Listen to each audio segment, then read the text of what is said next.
नमस्कार. आजपर्यंत मनोरंजनासाठी म्हणून आपण दूरदर्शन पाहतो, चित्रपट पाहतो, टीव्ही पाहतो, तसेच अनेक ऑलिम्पियनचे खेळ देखील पाहायला जातो. मनोरंजन हे माणसाच्या आयुष्याचं साधन बनत चाललेलं आहे. छोट्या छोट्या गोष्टीतून आपण अनेक गोष्टींची माहिती ही मिळवत असतो. बघा ना, नाटक नाटक म्हटलं तर रंगमंचावरती अनेक व्यक्तिरेखा येतात, अनेक कथा आणि त्यांच्या व्यथा सादर करण्याचं काम नाटकं करत असतात. अशाच प्रकारे 1980 साली ज्यावेळी आपल्याकडे अगदी गावामध्ये एखाद्याच ठिकाणी टीव्ही असायचे, त्यावेळेची गोष्ट. त्यावेळी टीव्हीसुद्धा बऱ्याच जणांच्याकडे ब्लॅक अँड व्हाईट होते. अगदी क्वचितच कोणाकडे तरी रंगी टीव्ही असायचा. पण त्या टीव्हीवरती एक जाहिरात लागायची, ये छूने से नहीं फैलता, इससे प्यार फैलता है ना? आठवतं तुम्हाला? शबाना आझमी यांनी एका छोट्या मुलाला घेऊन केलेली ही जाहिरात. ही जाहिरात म्हणजे HIV बाधित व्यक्तींना दूर लोटू नका, त्यांना समाजामध्ये स्थान द्या, मान द्या, यासाठी केलेली ही जाहिरात होती. आणि उद्या 1 डिसेंबर जागतिक एड्स दिन.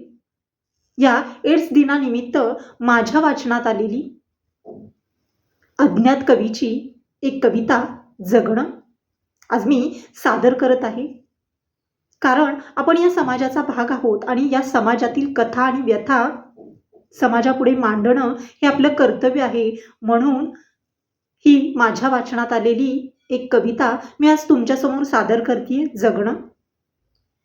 बहरून आली वाट नि फाटले आकाश, बहरून आली वाट नि फाटले आकाश, पोटातल्या गर्भाला सांगू कसे पाश.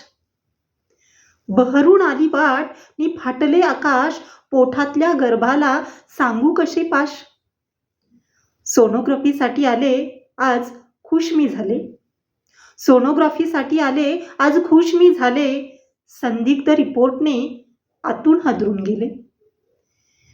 पोटातल्या अर्भकाला काय सांगू आता, पोटातल्या अर्भकाला काय सांगू आता, गुन्हा हा नकळतपणे झाला तरी कुणाकडून कसा. पोटातल्या गर्भाला काय सांगू आता, गुन्हा हा नकळतपणे झाला तरी कुणाकडून कसा. जन्मा तुला मी घालू की नको, प्रश्न आहे माझ्यापुढे. जन्मा तुला मी घालू की नको, प्रश्न आहे माझ्यापुढे. आई म्हणून घेताना लाज वाटू नये मला यापुढे. गुन्हा माझा नाही, गुन्हा तुझा नाही, गुन्हा माझा नाही, गुन्हा तुझा नाही. बाबांचा तरी आहे की नाही मला माहीत नाही.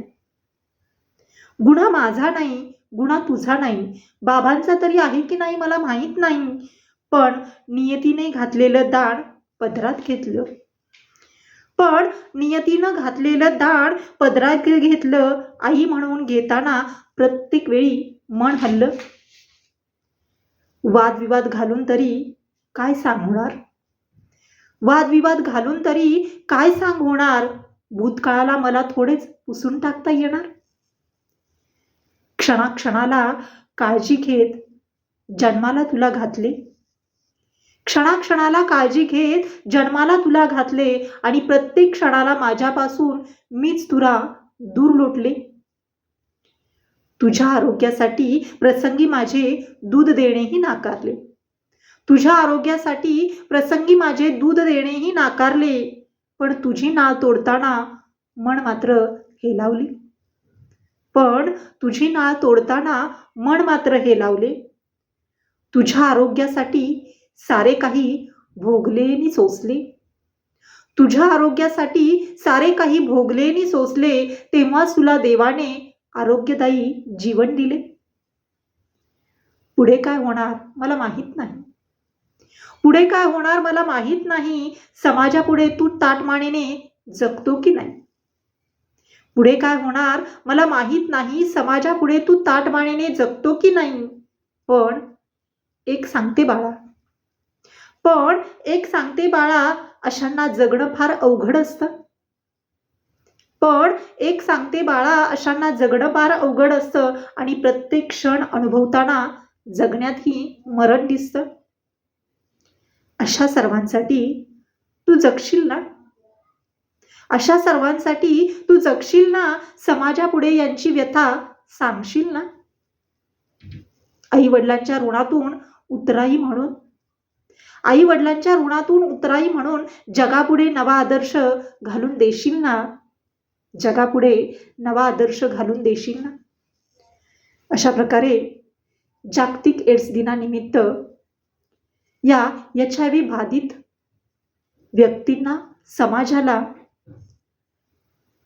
कुठेतरी उभं करण्यासाठी आणि त्यांची ही व्यथा सांगतानाची एका अज्ञात कवीने केलेली ही कविता मी आज तुमच्या समोर सादर करतेय. खरं तर ही कविता म्हणजे जणू एखाद्या HIV बाधक माता असलेल्या स्त्रीची व्यथाच. आजची ही कविता तुम्हाला कशी वाटली ते तुम्ही कमेंट बॉक्समध्ये नक्की कळवा. चला तर मग भेटूया पुन्हा एकदा नवीन अंतरंगासोबत. तोपर्यंत धन्यवाद.